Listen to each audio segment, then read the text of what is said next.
Hello, everyone, and welcome to PATHCO. That's No, I fair. think that's That, okay. No, I that's think that okay. worked. That could have gone a lot worse. Yeah, all I right. think a solid 6 out of 10. I'll take a six. I'll take a Yeah, I'll take a six. 6 exactly. Okay. So hello, everyone. We're here tonight on a slightly unorthodox episode of PATHCO, doing a mixed behind the scenes banter general kerfuffles episode, uh, along with a bit of an art stream. I As just long as realised I I hadn't actually got the art stream up, so I'm gonna. Yeah, well, the thing is, it's an art stream. I'm probably also going to be looking at the map, looking at, when I'm doing my explaining, I'm probably going to be looking at some things, like character sheets that I've made for that session and such. Things like that. Okay, I'm gonna log into Roll20, and you can go ahead, Actio, and explain what it is that you'll start doing. Okay, well, in terms of just the general plan we had for the session, it's been an unfortunate situation where not everyone's available for a Saturday, not everyone's available for Sunday, so we're going back to our um, kind of monstream roots, I suppose you could say. But at the same time, there's been a couple of really interesting kind of meta sessions that have happened both for A team and B team in the past couple of weeks. We've just finished up the Marsh Top Inn, which is kind of a 5 session long kind of real grinding raid. At the same time as the B team got finished with the kind of Knoll subplot, which in and of itself was like one of the more brutal sessions that the B team had gone through. Got like a first NPC death and all of that kind of business. So what we felt like we do for this is just have like one of the things that we planned for doing perhaps after the RTA session finished was to be having like a peek behind the curtain. But considering this has now happened at this particular juncture in time, and we've kind of finished up the siege aspect of the Marsh Up raid, to go a little bit of a peek behind the curtain on that. I know that Mon had perhaps some questions from a DM's perspective about how that was going. I know that I'm pretty interested in some of the stuff that happened in the Null session as well. So we're just kind of opening it up and doing a stream and doing a kind of like meta talking about the nature of our equivalent of the Adventure Zone. So is how I kind of viewed this one. Indeed. This draw stream is not going to be relevant, like, in any way, by the way. It's just going to be like random scribbles. Well, I had like because these are happening at approximately the same time, and I've just got this. Yeah. I had this idea earlier Oh, today. okay. Right? Go on. So is it Barthold was the Bertold, yeah.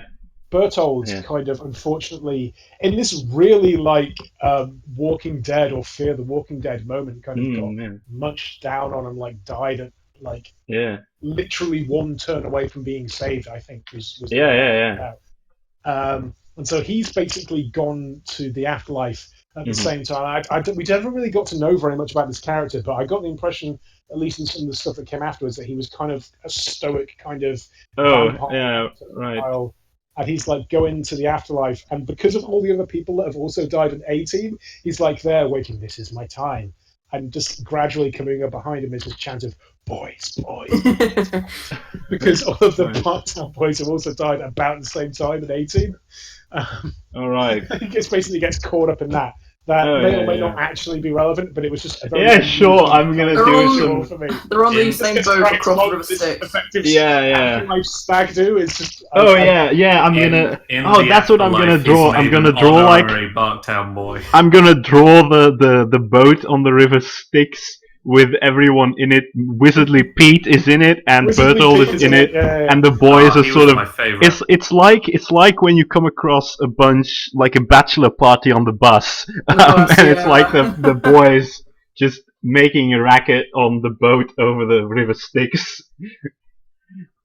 And that's a good one. That one poor tide night. There was one poor tide night. Yeah, I mean, all right. I mean, looking back, I think one of the things that perhaps I might have, if I was going to do Marshed Up again, what I would have done is I would have explicitly had Wizardly Pete and all of the kind of the southern kind of adventuring group. I would have fleshed them out more. Mm-hmm. Yeah. I think they were just sort of there. They were just sort of there, and it was in my head. It was there are other adventuring groups that aren't just Pathco around.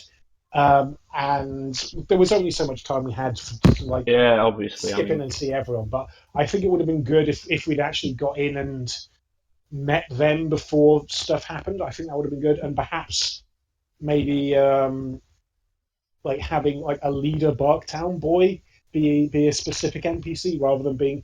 Well, I'm in two minds about that as well because I kind of like the Barktown boys being. Yeah, I like them sort of lead. Entropic organization. The boys are a unit. Yeah, I like that as well. That they're exactly like a bachelor party on the bus. That there's not really a leader per se. It's just this bunch of ragtag guys just having a good time. They are. They're lads on tour. That was very lads on tour. Exactly. One of the boys on the Styx boat can have a milkshake. A milkshake, yeah, sure. No, actually, what I'm gonna do is I'm gonna draw Charon on the boat with a milkshake. Oh, he's cracking open a cold. Oh, good. Well. Yes. Oh, there's an ice cooler. Terrible. I figured absolutely terrible. Boys that are still alive are going to crack open a cold one in the memories of the ones who died. That's totally going to happen in the next session that we have. There's going to be a boy's funeral, which is. As they do on the ship going across the river Styx, a cold one appears in each of their hands. Yeah. I never thought I'd get so attached to the Barktown boys. I brought them in as kind of this generic red shirt group, and I've actually gotten kind of attached to them. Because they have sort of that likable sort of they're not that smart, but at least they're good at heart.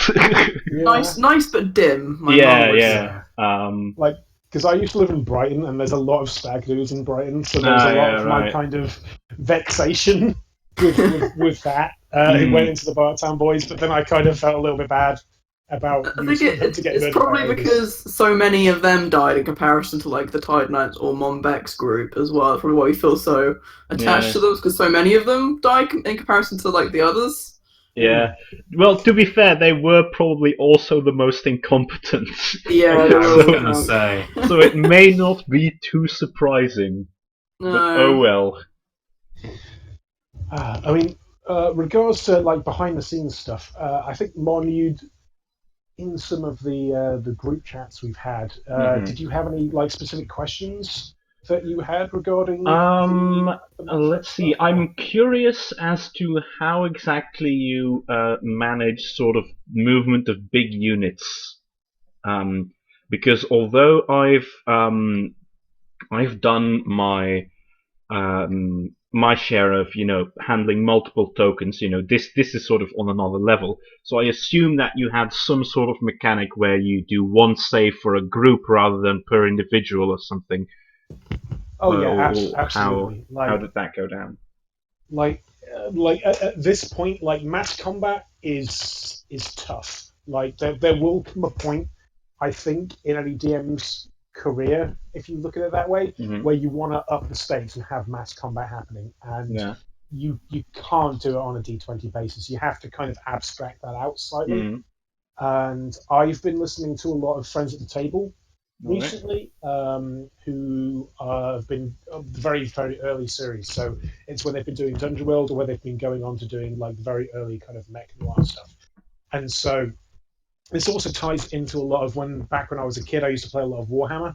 I'm sure as a British 36-year-old dude that it's not entirely surprising that I used to play Warhammer when I was a kid. But there's a lot of the kind of the way I was abstracting this out was linked to that as well. In terms of because that used a lot of multiple unit things, right? Warhammer. So in terms of the main thing I took from that was that if you have a group that's got a hero unit in it, the group takes attrition and the group gets ground down, and it's all of the kind of the general units that go down first, and then goes down last. Mm-hmm. So that was kind of if say Montbeck's group takes damage, Montbeck might I'm just going to go. So I'm going to dial back slightly and talk about just the general system I was using for that, which was a 2-dice system. This was very much a Offensive Table Dungeon World thing, so I'd be rolling 2d6 for the unit that was opposing them, and I'd be rolling 2d6 for the unit that was there as well as part of the kind of the top of the turn order type thing. And in Dungeon World, the way they do it is that a 6 or less is a failure, a 7 to 9 is kind of a partial success, where you're trying to achieve something, but you have to give something up to get it, and a 10 is a full success. Right. And you get a +1 or +2 depending on the things that are around it. So, for example, a lot of the units, if they had their hero unit intact, would get a +1.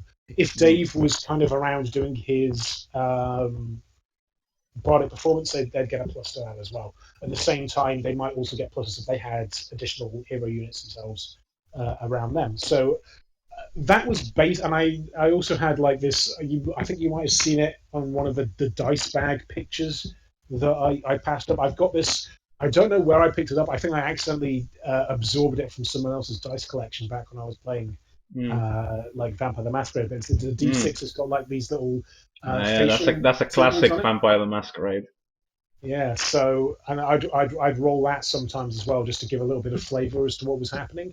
So in terms of like pushing forward or falling back, I was using this very Dungeon World type system, and focusing on, especially since I think I've touched on this in some of the group chats that we've had, but the way that this session, the martial art planned out, the way that it was supposed to happen was the bomb tent was supposed to explode, which I prevented.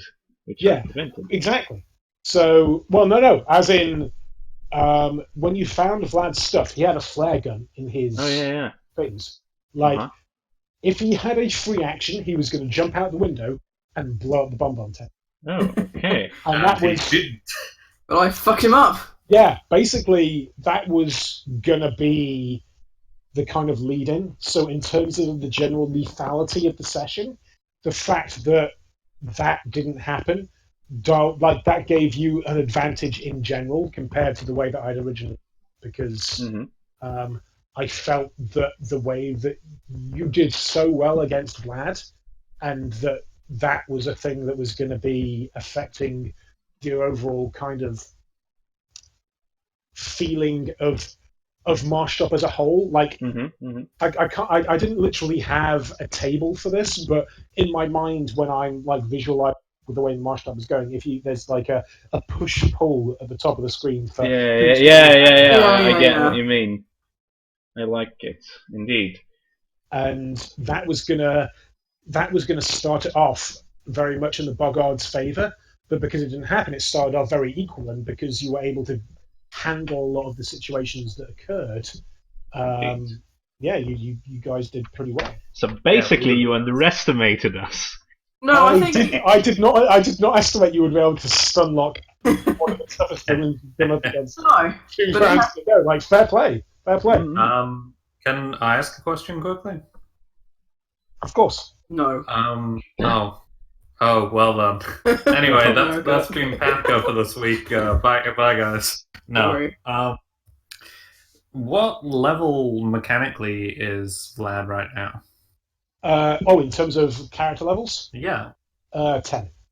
Ah, neat. Yeah, that's a lot. That is a lot. You know, I mean, I was super concerned about him stealthing out and friggin' death attacking one of us, but evidently you had grander plans, which I'm kind of glad and kind of super not glad for. Well, here's the thing, right? Like, I assumed he'd get away from you, and the way that I'd originally envisioned Marshall playing out was similar to this, but with Vlad being, instead of him randomly popping in to help you, he'd be randomly popping in to fuck with you, basically. And that could have lost some named NPCs. Yeah. And yeah, exactly. So that's I wanted to be very respectful of the fact that when you guys do well, I want to be willing to change what the plan was to make the fact that if you guys do well, that you get the rewards from that, if that makes sense. Like, a rare moment of competency. Yeah. Like when you actually not, as long as it doesn't involve opening a, pretty sure that like we're fine. You're cutting out and you're gone now. Uh-oh. Am I 100% gone or am I back? Now you're suddenly back.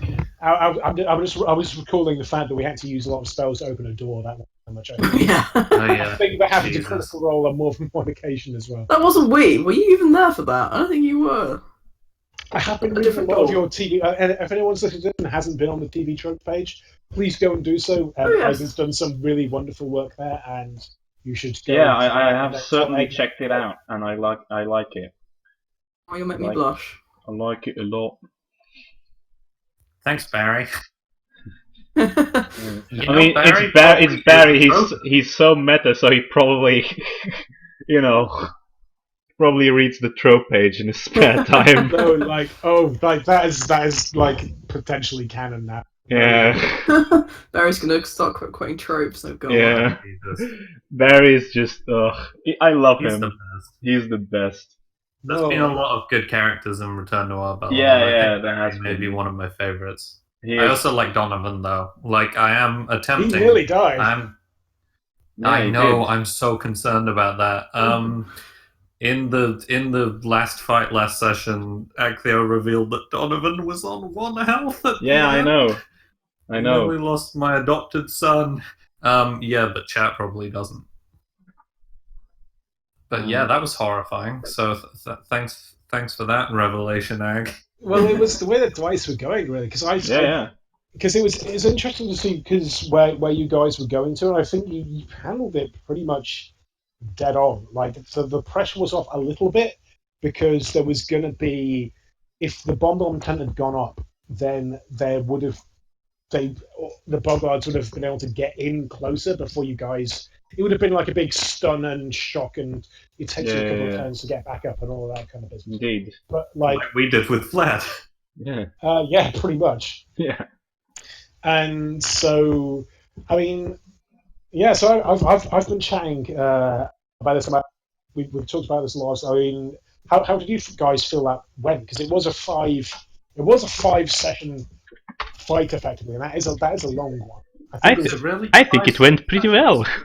I think we did all right, really. Yeah. Well, in terms of like DM thing, it could have gone really, really, really badly, but it didn't, which I think it's a good reflection of you as a DM, because that was completely crazy. It could have gotten really boring really, really quickly, but because of like sort of the not random events, it sort of helped keep it a bit. I feel like every round the not random events were definitely like I wouldn't say like.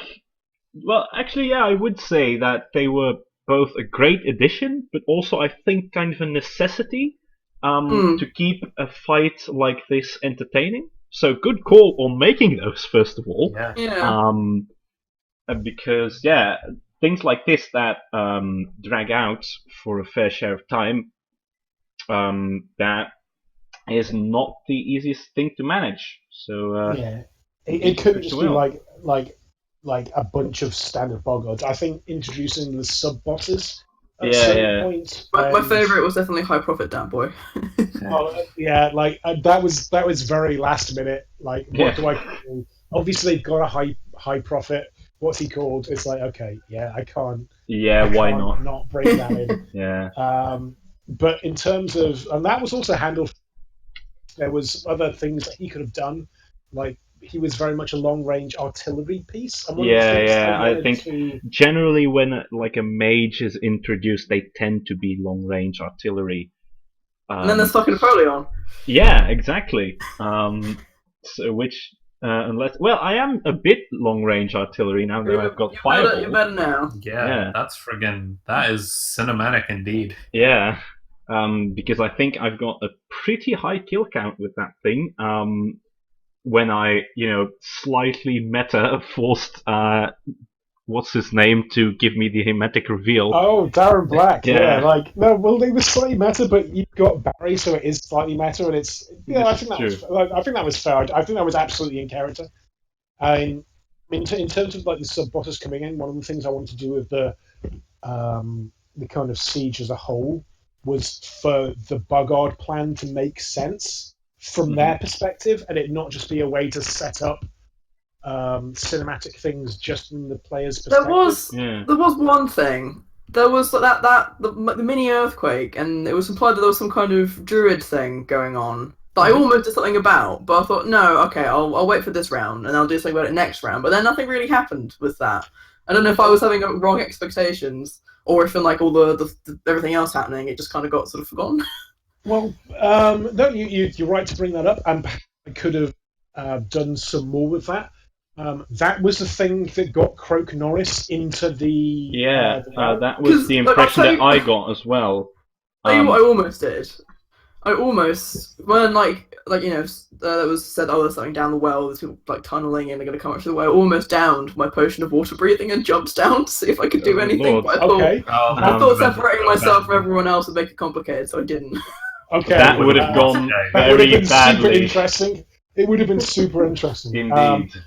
No, I mean, you're right. There's definitely some things about Marshed Up that I perhaps would have done differently, and perhaps being more clear about that and making more earthquake stuff happening.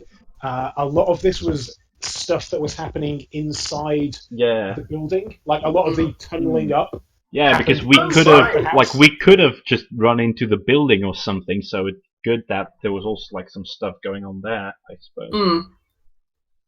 I kind of like the old-fashioned Batman style. All that we got from inside the building was like Bryce occasionally coming out the window and being like, "The fight's going well." Yes, I mean, part of that was just simple from my perspective. And I was ultimately, knowing what's going on with that. But in terms of like Bryce and the lieutenant were keeping the lid on that more or less. Mike going down helped with that a lot. Was Mike the ogre? I don't remember. Yes, Mike is the ogre. He's named after Mike Myers, who plays Shrek. Right, that explains a lot. I assume that's right?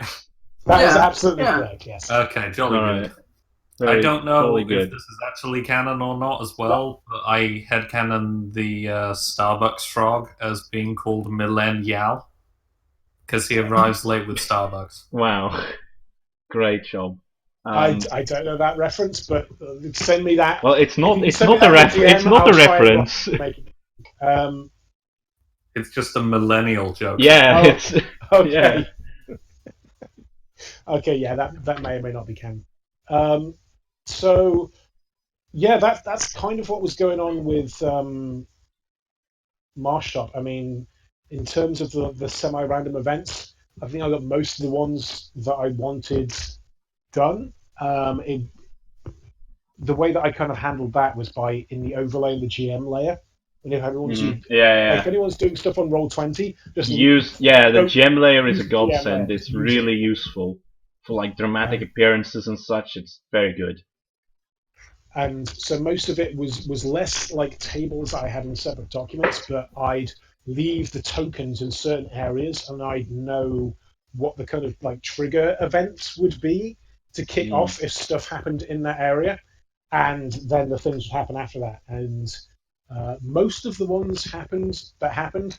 There was only one. There was one that I forgot to do, which was having one of the Tide Knights or one of the interns traumatized because they'd seen a quote unquote half naked child covered in blood stabbing Bogarts. Good lord. Which I forgot to do because honestly, we could still meet that person. And there was one thing that absolutely didn't happen, which was if one of the PCs had gone into trouble around the stables, and there was an interrupt action that was stored, which was Herman coming out and smacking someone with a telescope. Oh wow! Take the Bogart out. and then immediately freaking out because Buddy. he bet $1,000, like between $1,000 and $3,000 worth of telescope hitting someone. Oh wow! And just having that little thing. So it was a shame that didn't happen. But on the other hand, like, Yeah, well, sometimes Herman's got some extra cash now. It's great. Yeah, that's pretty good. I mean, talking about the way that things could have gone, I think you just went back, like, how, going away from Marshtop and towards the knowledge. How did you like? Because you talked a little bit about having pre-made roles and things like that. I think that'd be a useful thing to talk to from a GM perspective. Yes. So I'll tell you how I generally, because this is certainly not the first time that I've used pre-rolls. Basically, how I do it is that, for instance, when I create the grappling monks, right? The monks of the strangling mandrill. What I do is I look at what rolls are these guys going to make very frequently. And obviously, that's going to be attack rolls and CMB rolls. So I figured if I now roll like 10 or 20 of these, and I just store those, being perfectly random because I just roll them and I store them, then I save myself the trouble of having to, as the fight is going on, make all those rolls. So do you store them as the CMD roll, or do you store them as like the raw D20? I store them as the roll with bonuses. Yeah, Okay. I do that because that saves you an immense amount of trouble of having to look up all kinds of things in character sheets. Because that's generally what stalls you the most as a DM, I think, is having to find the information that you're looking for as quickly as possible. I agree. I think. Sorry, go on. And I think, well, it's quite general, really. So I thought if I can just speed up that process, then it also becomes a lot more enjoyable to play for the players because they have to wait less. Because I can do the NPC rounds much more quickly, especially if there's a lot of NPCs involved which are from different factions. So yeah, there you go. That's basically my trick to speeding up, NPC turns. Did you ever find that you were seeing what you knew the next roll would be, and someone was gonna walk into it? And it's like, oh, don't do that. Don't do that. It's a natural 20. Did that affect you at all? Not at all. No. I would worry that I would worry that would put me off. But I'm coming. I don't know. I've personally not been put off by it.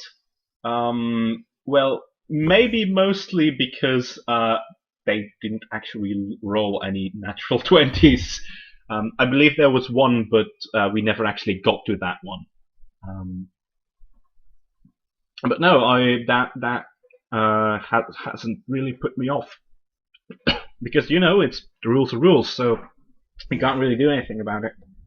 Well, I play some Blood Bowl, which is kind of the Games Workshop kind of, and they have a lot of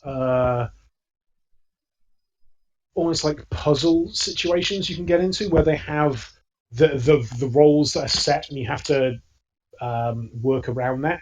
Where it's not necessarily they do it purely on the D20 roll, so this is a D20, so it's not necessarily the D20 roll becomes a CMD, so you know what the next 20 D20 rolls will be, but they may be a CMD, they may be an attack, and depending on what order you do things in, that changes things around. And I think that like in my head, that's where that goes to, and it would be interesting. That sounds very interesting and also slightly complicated, and I don't immediately get it. But I'm sure that you being more familiar with it, you understand what you're talking about. Oh no, it's more in terms of because it's just like it just takes it's to do with the way the random numbers work in video games, and so you have because there's no such thing as random numbers in video games. It's all pre-seeded. Yeah. Spoilers. To anyone that plays random things in video games, computers can't do random numbers. They have to seed things in a certain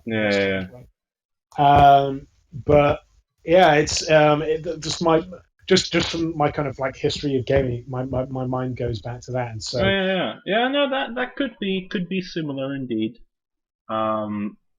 I think definitely I need to get better at organizing, and from having this last conversation with you about this, I realized that the way that my NPCs were laid out was grossly inefficient, and this is like a GM tip, I guess. Like, because I don't know about you, but I have like an A4 sheet that's got each of like my NPCs, but that's really not the best way to do it. You like sometimes just really want every NPC, good and bad, on one sheet with their saves and their attacks just in one thing on one sheet, because even if you've got like for me in terms of say Large Bill, I had Large Bill and then all of his abilities, then his mount and then all his abilities, and then his retinue and all their abilities. Right, so the full character sheet, you mean? Yeah, well, not full character sheet. Well, pseudo. It was similar to the way that it looks on. If you look up, I don't know if you've seen the NPCs in the ready-made Pathfinder NPCs, like that kind of situation. Yeah. It's all about a page or two for each one, and you've still got to scroll up or down. I really, and this is something I got from talking to you, Mon. Like, reworking the really relevant stats, because there's stuff that you need for everyone, and all of that just needs to be on one page that you can just see and just have that on your extra monitor all the time. Like, whether it's attacks, whether it's saves, because realistically, that's what you need. Yeah, it's as I believe I already said to you. Generally, when you have a character sheet, an entire character sheet of something, you're generally in a fight. You're only going to need about 10% of that information. So all the other 90% sort of weighs you down as you're looking for that. And that's what I was talking about when basically your challenge to, as a DM, to make fights go smoothly is to make sure that you can find the information that you need as quickly as possible. So yeah, that's, I suppose, what we've been talking about as well, concerning just information efficiency, if you will, to sort of turn it into a buzzword. Because I think a lot of us probably listen to a lot of actual play podcasts. I've already mentioned Friends at the Table. I'm sure all of us listen to The Adventure Zone or Critical Role or things like that. I actually don't listen to any of those. I watch High Rollers, but that's it. I mean, I'm sure there is a lot of like post-production where a lot of the rules lookups do get taken out. So definitely. I just want to remind all GMs out there that they shouldn't compare themselves necessarily against some of the actual play podcasts that they listen to, like, because the rules lookups will have been taken out. Yeah, obviously, I think. No, I don't know. The thing is, because it's such an immense amount of content, I never actually got into the Adventure Zone or Critical Role or High Rollers or anything like that, because I just do not have the time to process it. And also because I generally, that's the thing I have with podcasts, and the reason why I don't really listen to them is that I'm very bad at doing one thing and in the meantime listening to something else. That's why I don't do it as well. Like, I can either focus entirely on the podcast and I'm not doing anything else. I'm just sitting there staring at my computer. Yeah, or exactly. I'm doing something else and I'm not, and I zone in 5 minutes later. I'm like, oh shit, I wasn't listening to any of that. Yeah, exactly. If I were to be doing something like being in the gym or cleaning or I don't know, cooking and listening to a podcast, then I can see two results, and one would be that I'm doing what I'm doing, but everything from the podcast is just going in and out immediately, or I could just absent-mindedly sit down to listen and stop doing what I'm doing. It's alright with like music because you can. Yeah, because music doesn't really require you to process that information. But yeah, that's sort of why I don't really listen to any of those things. It's sometimes I pity it because it seems like they're all fun adventures and such, but I just don't have the time for it. And there's Probably listen to plenty some of 'cause they other have good quite a lot. content to enjoy, so why not? Yeah. Alright, in the meantime, I'm working on the Strange River Styx voyage. Yeah, the picture of the Styx voyage with Bertolt there. So in terms of Bertold, I'm assuming because like you probably didn't expect him to go down in that fight. The thing is, I actually fully expected that one of them might die. Because because you guys were all sort of second level, right? And they were all first level. So I did not I mentally and story-wise had preparation for if any of them might die, because I knew that it was a fair possibility. But the thing is, I didn't actually expect Bertolt to die because he was the most competent of the three, or at least story-wise and statistically the most competent. But yeah, sometimes things work out like that. And yeah, sometimes the dice just do end up. Yeah, exactly. Sometimes the dice do what they do, right? And you have to roll with it, as it were. As it were. Like it very nearly happened with Donovan. Indeed. Well, he would have gone into death saves, right? But yeah. Like I think that not a guarantee of dying. Luckily, otherwise the null session would have gone a lot worse than it did. Yeah, I think I am very glad we got the kind of more 5th edition death side of things. I think the way that Pathfinder handles it isn't necessarily. Yeah, Pathfinder has a really roundabout system for it. Too complicated. Like it's narratively unsatisfying, and to me, like, I want the stories to be narrative. Like, sometimes characters die, like, and that's just a thing that happens. Yeah. But I want it to be, like, if they're bleeding out for 3 turns, like, even if that's not what you expected, that's still a narrative thing. If it's just a random thing that happens and there's nothing you can do about it, then, Yeah. You know what I mean? It's like... Yeah, it's not great. Pathfinder is I mean, it has its redeeming parts, but it also has some mechanics that really do not make a lot of sense to me. Yeah. Because you've been DMing 5th edition, Monry. No, I actually haven't. I would like to, but I still need to learn the rules for 5th edition. Actually, my sister does 5th edition. No, I am in the only other group that I have at the moment. I am DMing Pathfinder as well.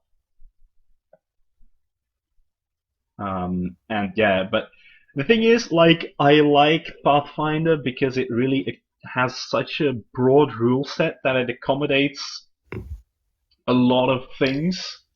And that was very good with the other group that I have because, as I've probably told you before, they are total mavericks. And yeah, I love actually how they generally because I've not been doing it in PATHCO because we already have sort of an established modus operandi here a little bit, but generally I tend to often do things like in that other group they really wanted to have like really cool stuff even as like first level noobs when they started out, so I just sort of went, well, maybe you could borrow money from someone. And I allowed them to take a 200 gold loan from, and we sort of narratively framed that as one of the characters having been like in a really like old boys club, like noble family, school thing, and one of his old school friends, who is also like a nobleman at this point, he actually borrowed money from him. And now, as they are doing the adventure, because they took that loan, an extra difficulty is that the people that they loaned from are also somewhere in the world looking for them to collect on that loan. Super interesting. And I actually made them roll for interest. So they actually rolled really well on that one, but if they had rolled badly, like the amount of money that they would have to pay back could have almost been the double of what they initially loaned. So that sort of added an extra challenge and an extra element of tension, like, oh shit, like these guys could show up at any point and want their cash, which we might not have. How are we going to deal with that? And generally, that's something that I like to do, to sort of give players like the freedom that they want, but connect it to like an extra narrative tension with that. Because at the moment they're sort of cruising around in this really pimped out cart, and yeah, it's hilarious. But thing is that because they're now in a poor area, a lot of people have been like looking at the cart, and now there's also like the constant tension of people might try to steal the cart if they leave it unattended. So yeah, I try to let them do what they want as much as possible, but just experience the consequences. Well, I think that's important as well. Yeah. You've got to give a certain degree of because of freedom, but you've also, like, there are limits to the way that things that can go down. Yeah, obviously, but the thing is, like, we don't really play that seriously. We mostly just play it kind of. I wouldn't say we play it as a funhouse dungeon, but there's a lot of like ridiculous stuff going on, and we don't really play for as much realism as we do in PATHCO or in PATHCO B Team. PATHCO's realism ain't that high up. Yeah. Well, no, that's exactly why I'm saying that we don't do it that much, so that you get an idea of what that game is like. Like, yeah, it's more of a. It's a very laid back sort of. All right, guys, let's do some crazy things, and there's going to be a lot of crazy stuff happening. What I also love to do in D&D, which I don't do in PATHCO because it doesn't fit with the kind of theme that we have, is frame like magical technology as being really anachronistic.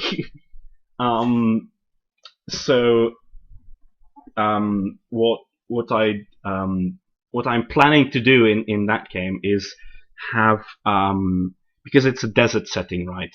And they have that card, and as one of the random encounters, when they're in the cart and like riding through the desert, one of the random encounters can be that they encounter like a bandit group which have like a cart that has a magical engine basically, and it's like this Mad Max sort of style. They have a race with them. It's like yeah. Like the stoplight. Yeah, so it's like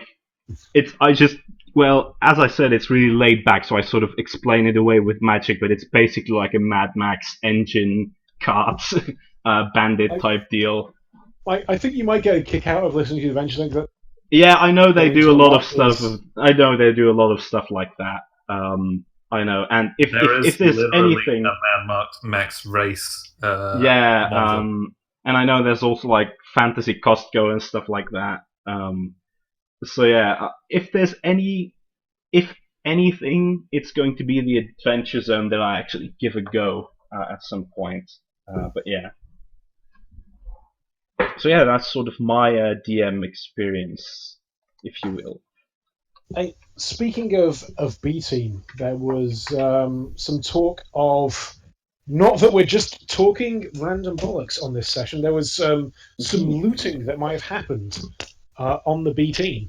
Yes, indeed.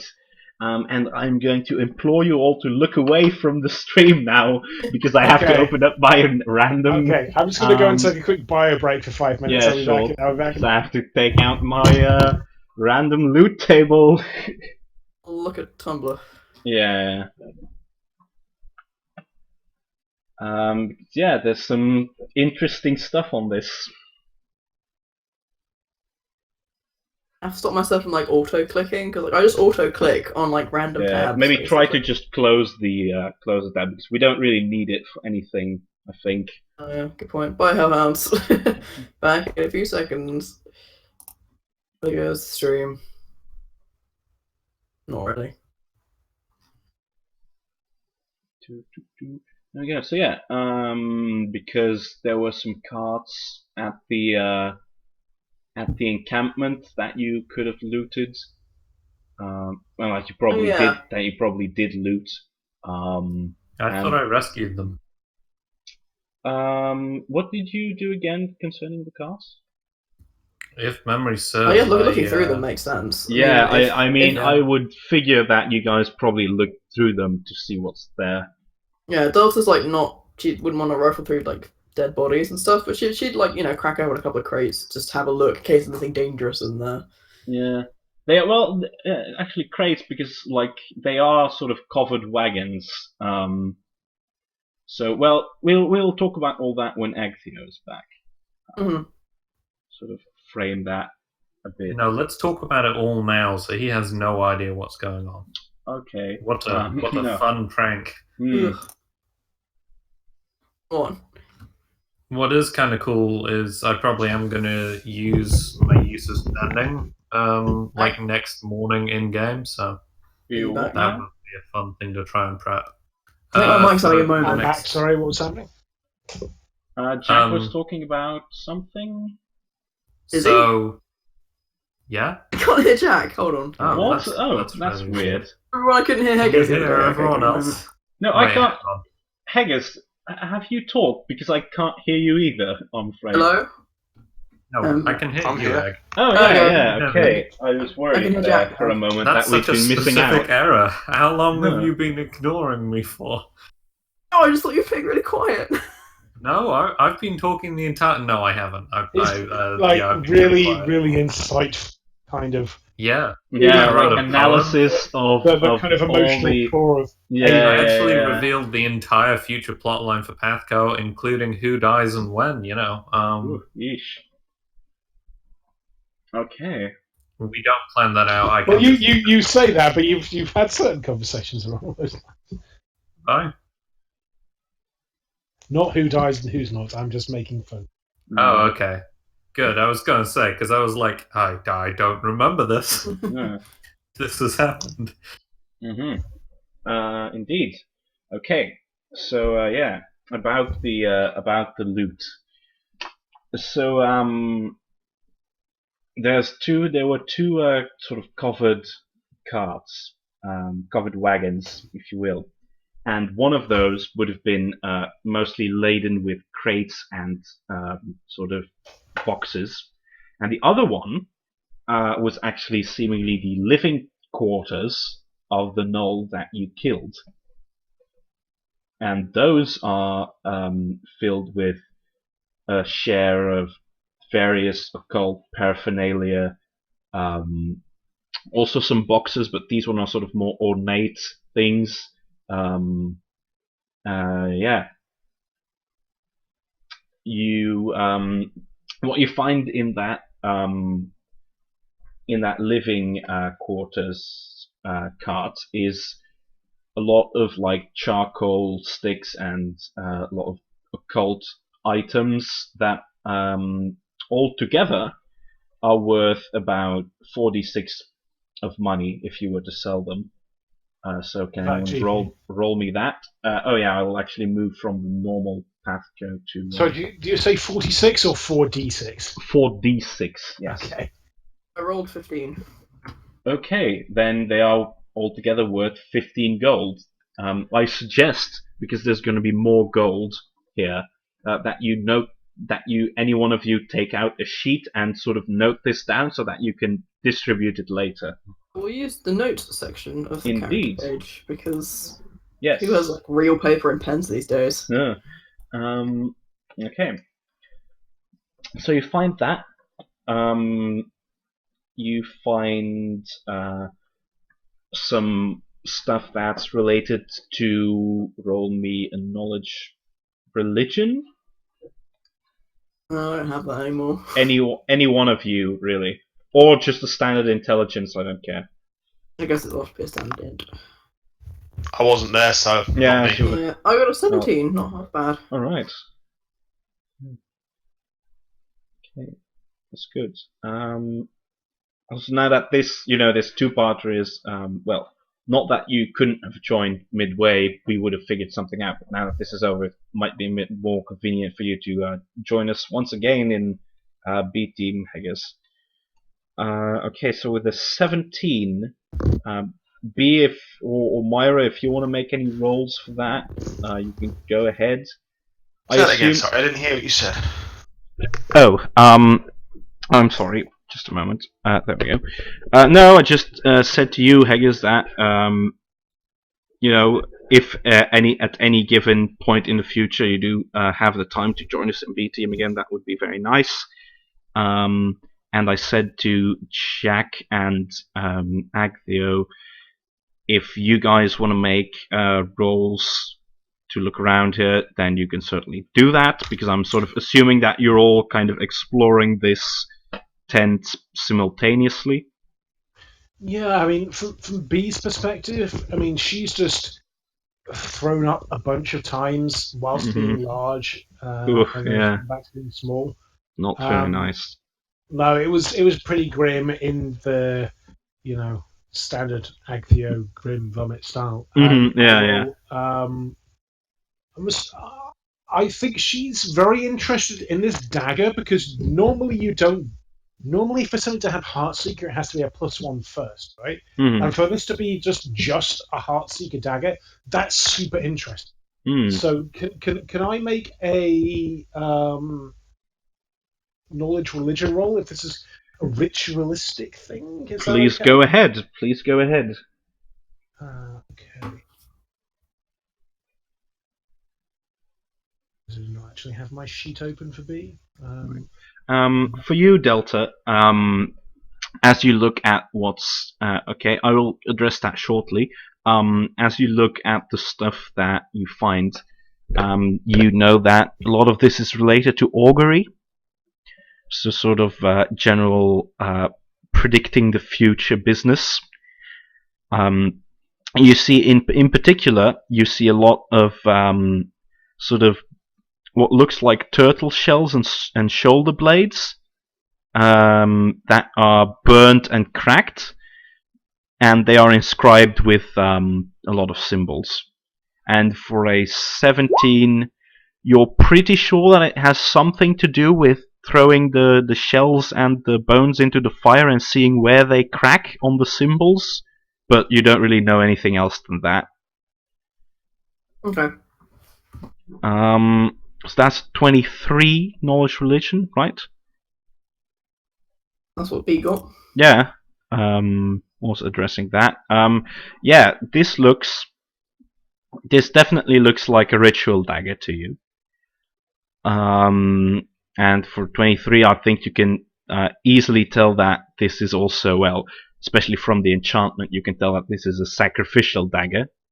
Yeah, that was out of character. I'd assumed this but it's good that B kind of just picks up. B definitely picks up that this is a sacrificial dagger. You see that it's sort of inlaid with patterns of animals, many of them sort of dog-like, even hyena-like, if you will. So though this weapon definitely seems like to be crafted by probably cultists of the beast god, it's not, as according to Delta, it doesn't inherently possess an evil other than the things it has been used for. It's a tool, right? Yeah, it's a tool, exactly.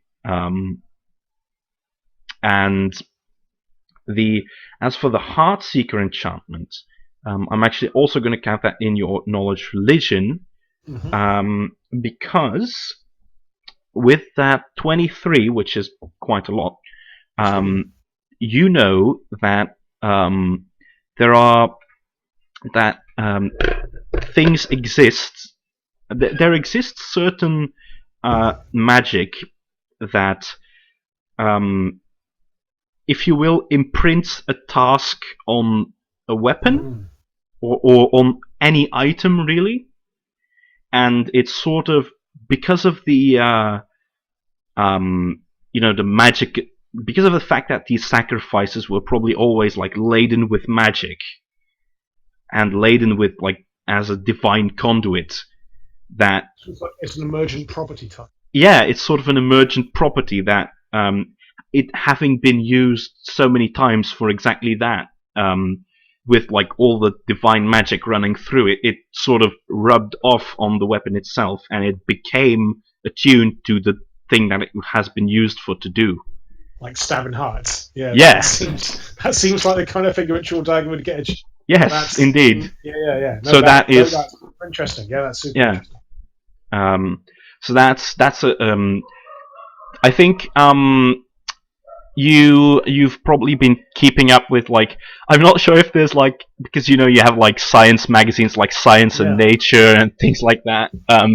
I'm not sure if there's like magical almanacs published or anything like that. She has a lot of subscriptions. Yeah, she has a lot of subscriptions. She has a very wide-ranging. Yeah, so I assume that you have like read papers on like scholars exploring this item of interest, like not this item, but this intellectual item, if you will.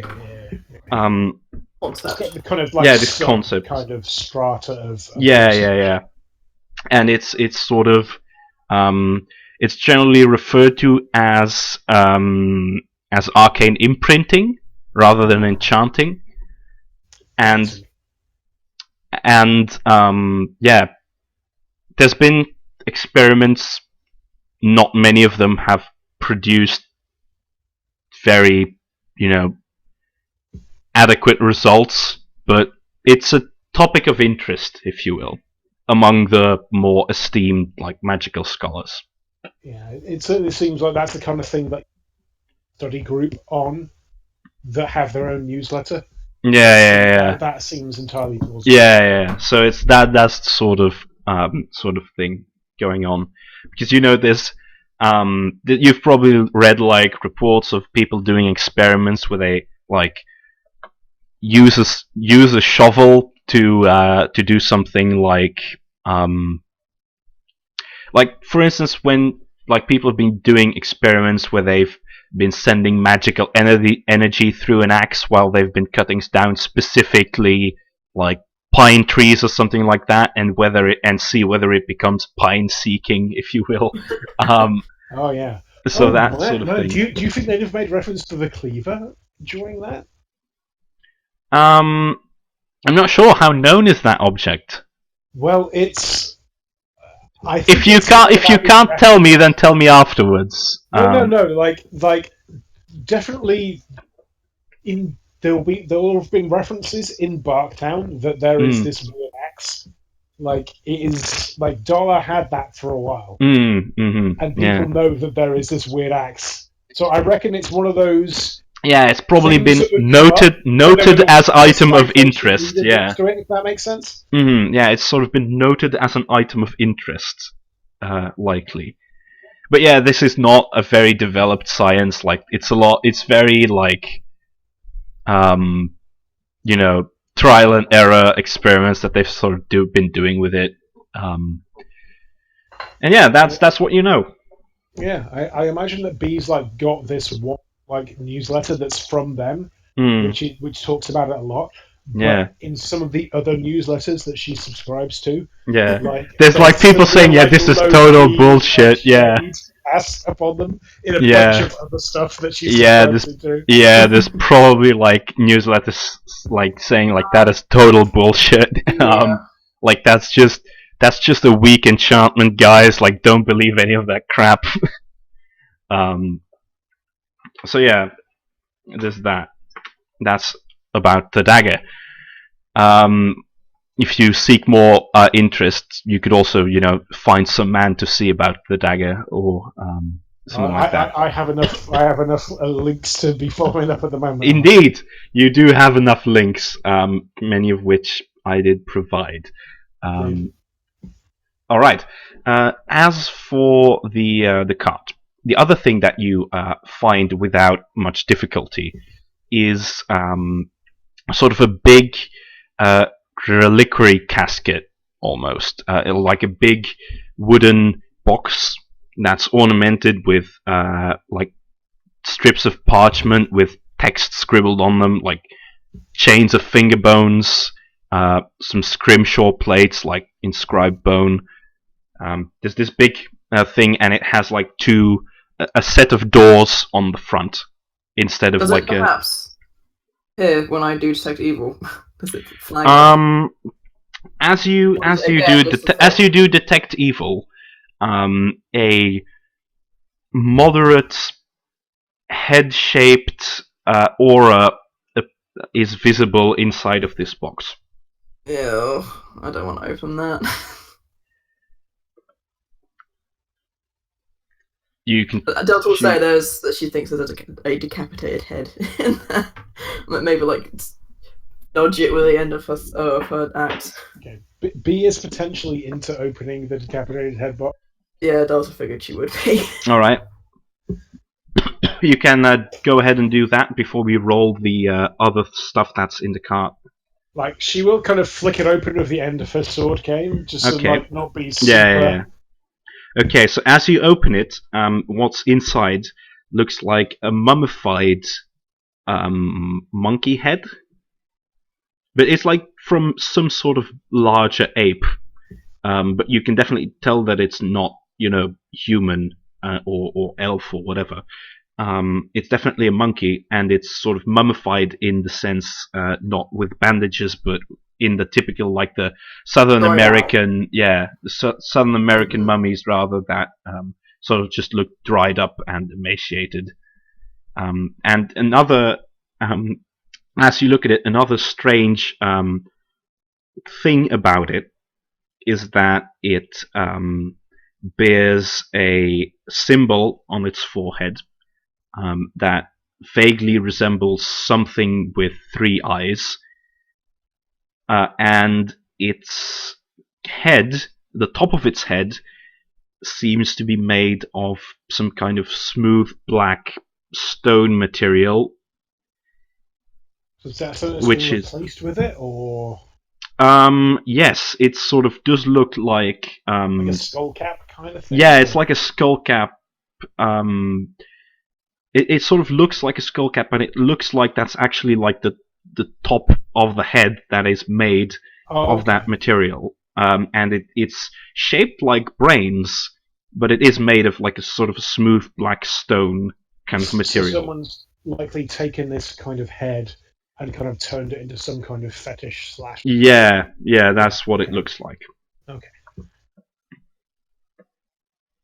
Any knowledge rolls that we've heard of? You can do that. You can make any knowledge rolls that you wish, as long as you can justify them to me.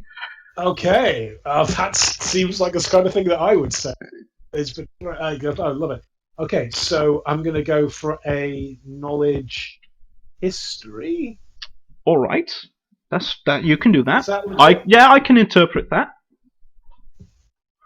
Okay. Okay, that's a lot. Well, it's going to get more. All right, it's going to get more. It's going to get more.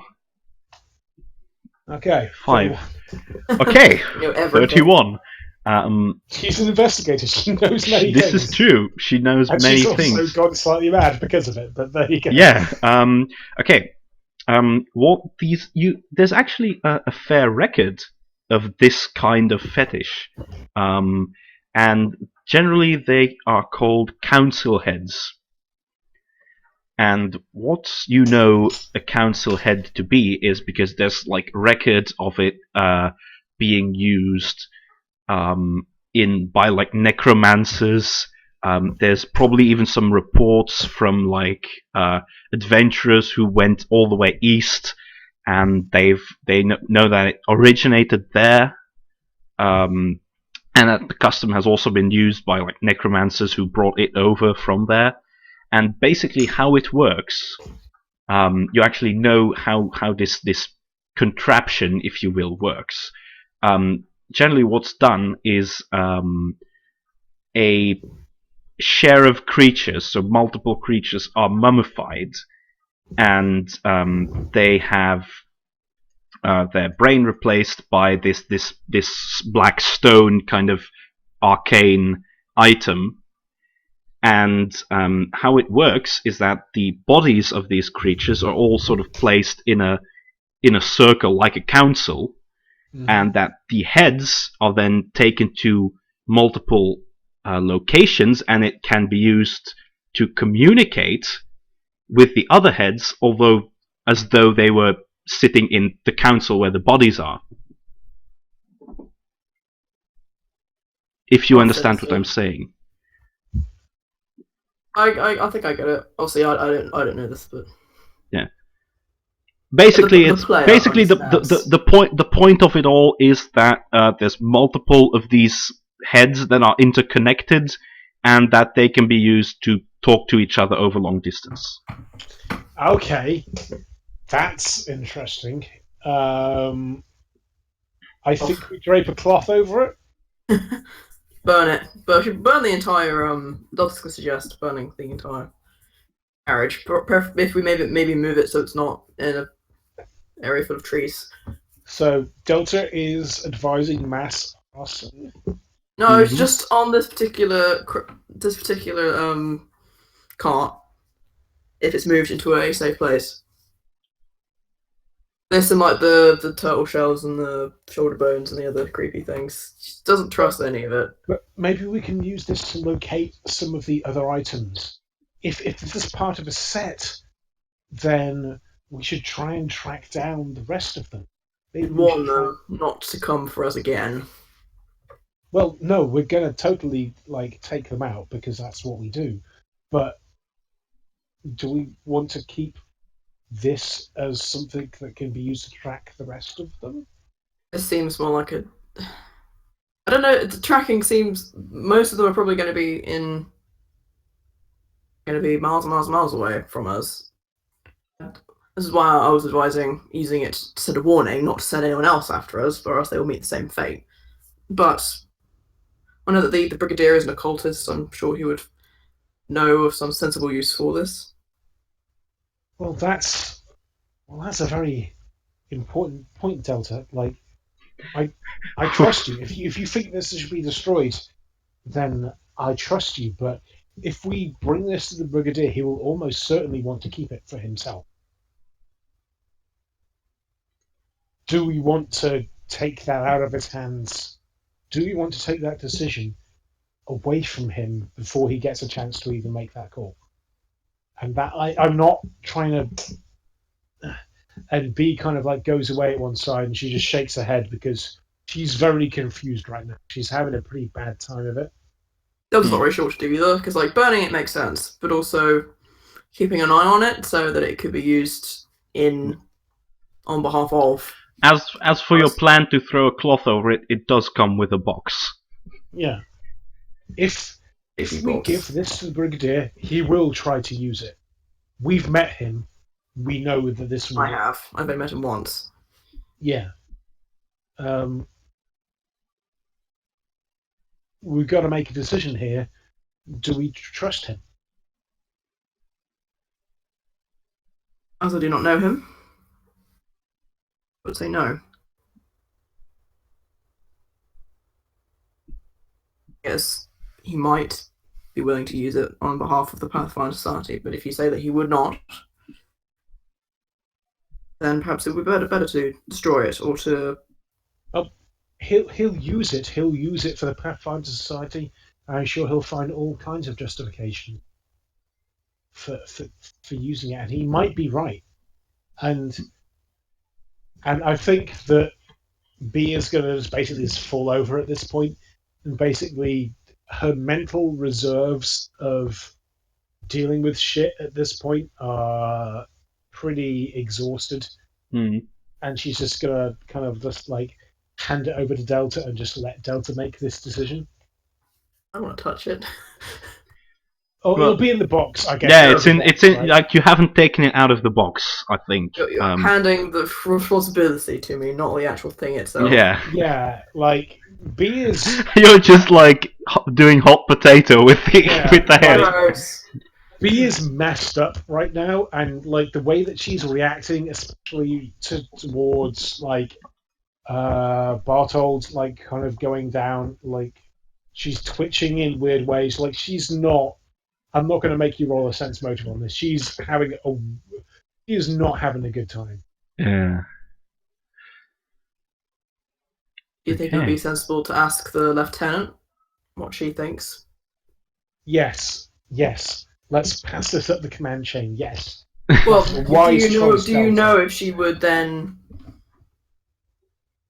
pass it up the chain to the brigadier, who you say we should not trust with this? No, I'm not saying that we shouldn't trust him with this. I'm saying that I think I know what his decision would be. Like, I think that this decision is out of my pay grade, Delta. I'm on the same pay grade as you. I know, and it confuses me and it worries me, and I'm scared and I feel out of my depth, and and she basically just starts crying at this point. Can I ask Roku?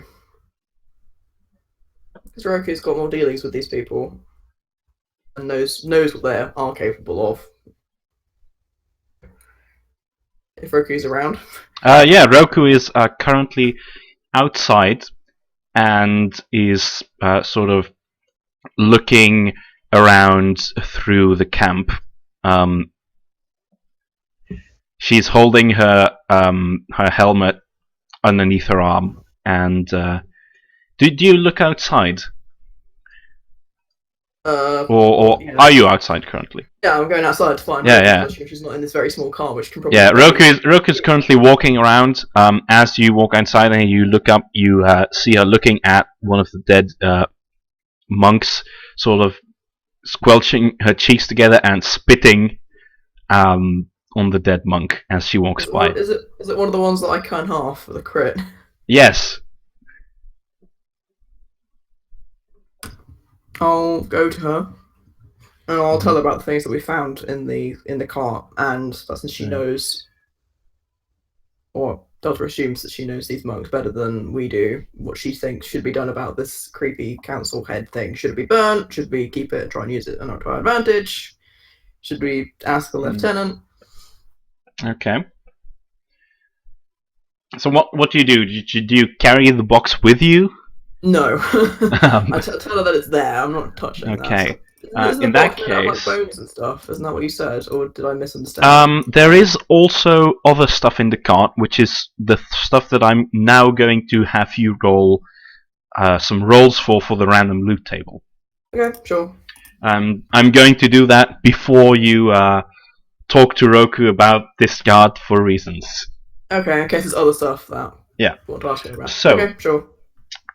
Could you, and you two together, could you roll me 4 d12s? And don't roll them immediately all at once. Roll them one by one, and each time you roll, I'll say what it is. So, just roll me a d12. Okay. 11. Right, 11. Oh, okay, that's immediately very interesting. Oh, good. So as you are looking through the cart, you find a large oblong box. It's sort of a big wooden case, even. And it's, you've seen these around enough, Delta, that this seems like some kind of sword case. Yeah, that's what I figured. And there is writing in Oriental Common on the box. Roll to try and read it? You can roll. Linguistics. Skills. Linguistics. Oh, critical fail. You believe that it says multiple pancakes. Oh, interesting. I opened the box. Can anyone else get any linguistics on that, or is that? You can't speak it at all, can you? No, I don't think you have any bonuses to it as a language. So fair enough. No, I think Eastern Common is foreign enough that I don't think you can understand it if you don't have any bonuses to it. Okay, no problem. Okay, no. So you can't read what's on the box. Open it. Okay. I'm intrigued with the fact there's pancakes on the front. Yeah. Why would a sword box have pancakes written on it? As you open it, inside is a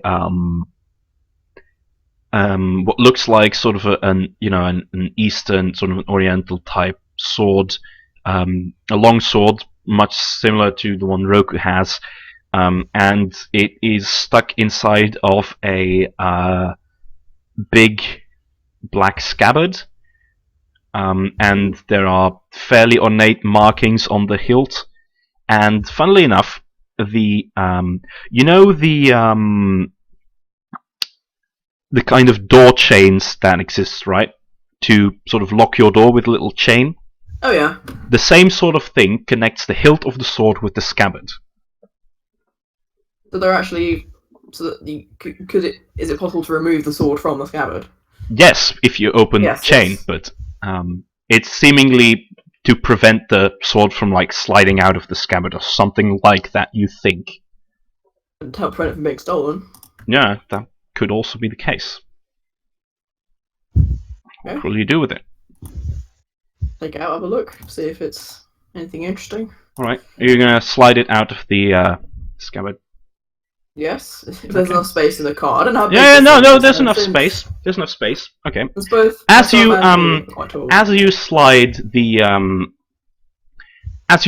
sword out of its scabbard and you sort of expose like a few centimeters of the blade, when you look at it, in the reflection of the blade, you see appear sort of an agonized demonic face that bears its eyes wide, opens its mouth, and screams.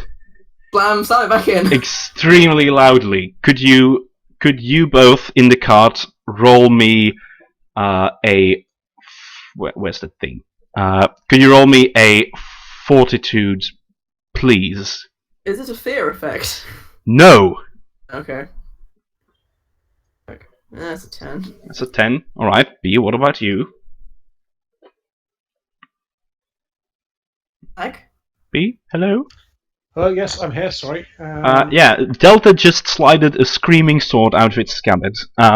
Could you roll me a fortitude save, please? Honestly, it was a bad decision. Absolutely. Sorry, I was thinking she was going to deal with that before I needed to make a roll. Okay. 20. Delta, you take 1d3 sonic damage. I'm not quite sure what to do about this because I can't remember how much HP Delta had at the end of the fight. It's really just for show at this point. We're not in a fight or anything, so it's just really hurts. Like like this thing. As you see this face sort of bare its eyes wide and like open its mouth so wide that it almost looks painful in the reflection of the blade. It screams and it really hurts. Do you have any idea what the hell that is? If it's an enchantment or a curse or something.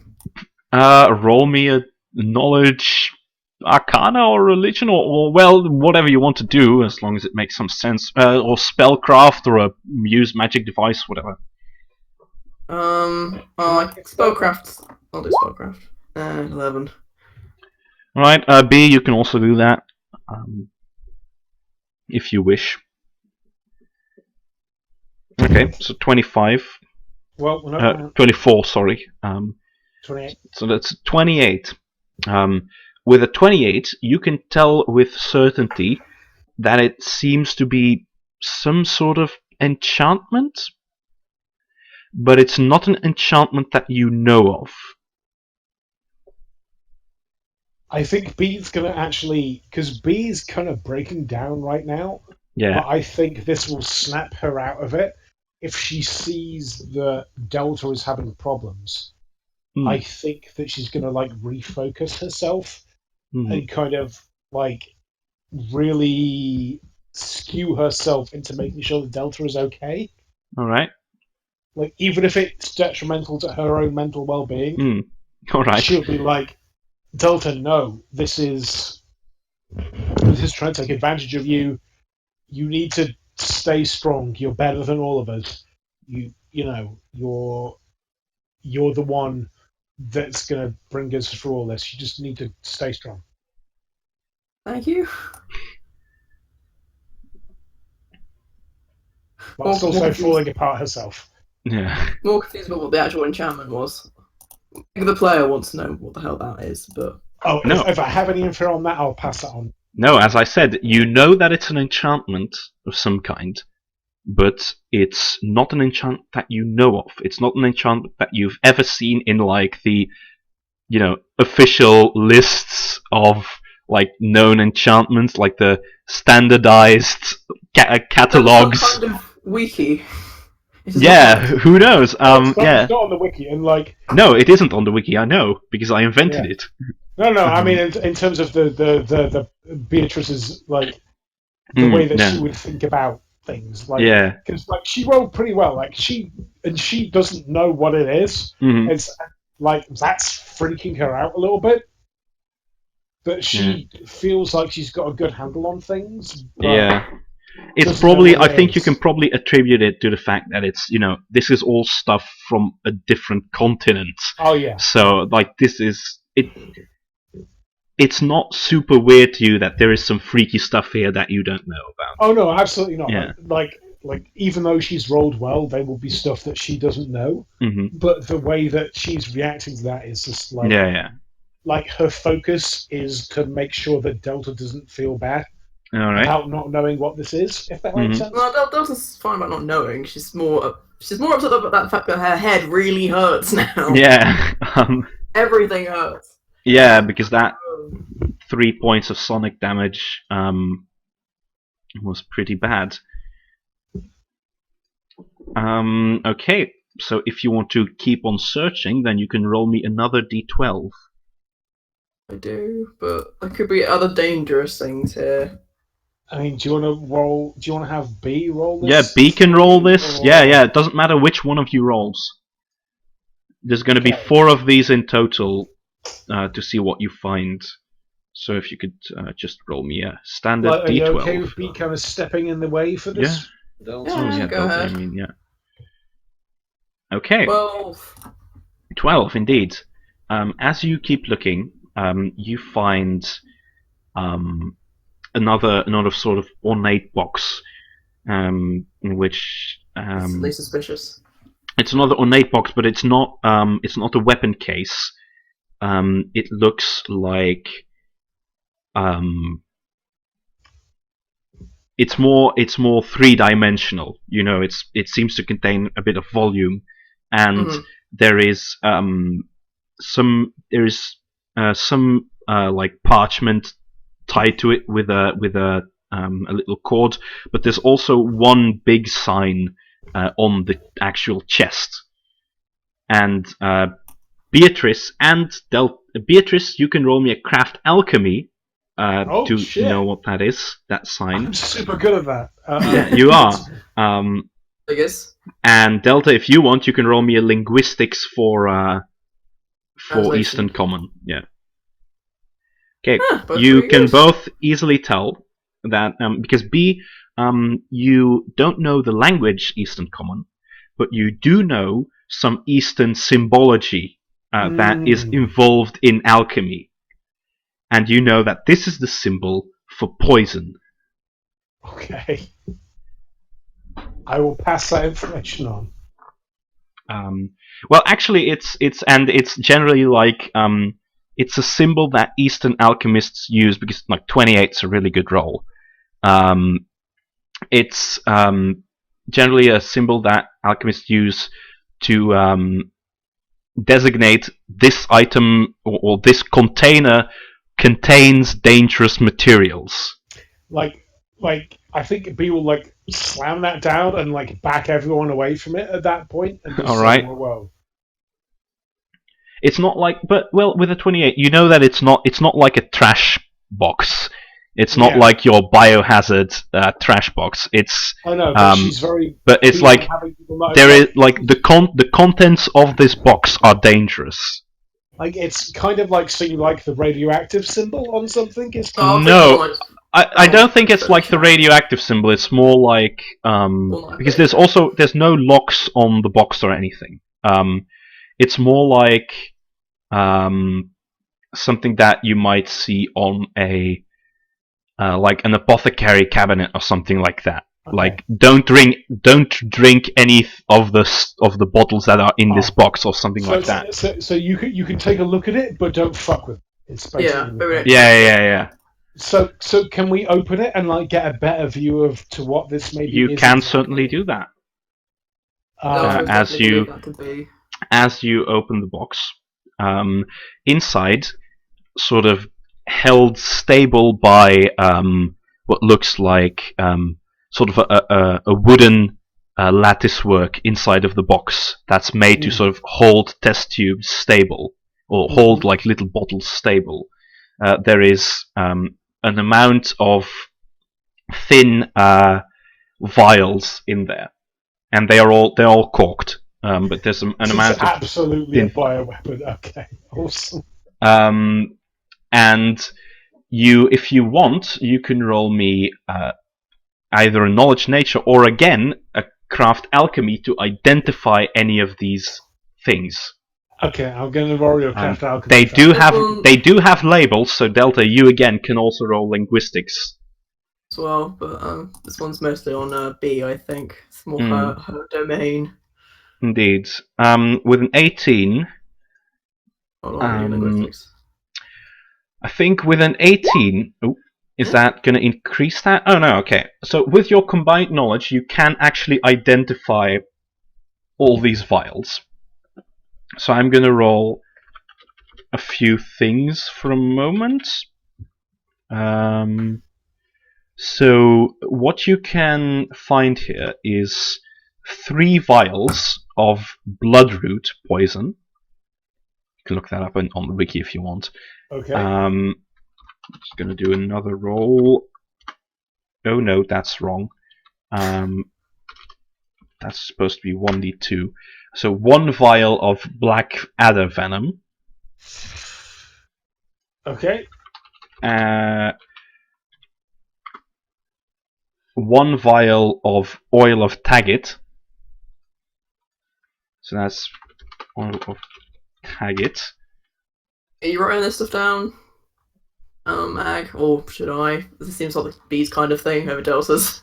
Okay, let me just open up my notes again. Sorry. Actually, I'm just gonna put this in here to get you what you need. Shopping list of death. This is what it contains.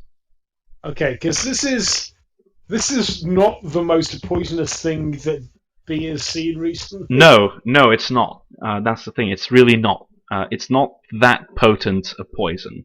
No, like it's not bad.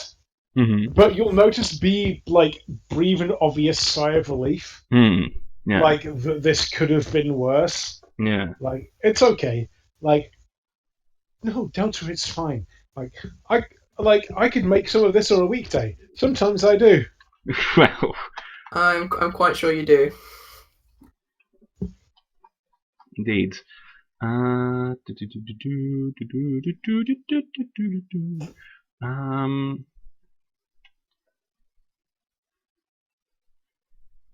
Okay. Just as this is going on, because it's one of the less frequently seen poisons, you might want to look up Quick Rot there, Beatrice, because you would know what this does. So you can just look it up in the poison section of the wiki. From the name, I'd guess it makes like a body dissolve really quickly or something like that. But that's just me guessing. That's Delta guessing based on the label. It's under the necrotoxins tab. Oh, that's the best tab, obviously. It's obviously the best tab. But yeah, so proceedingly, any of you, maybe as you are sort of looking at this and identifying these items, Delta, you could roll me another d12 to see what all the stuff you find. Well, B is... Ooh, all these poisons. Yeah, B is another 12. absolutely... Another 12! Okay. You find an identical box.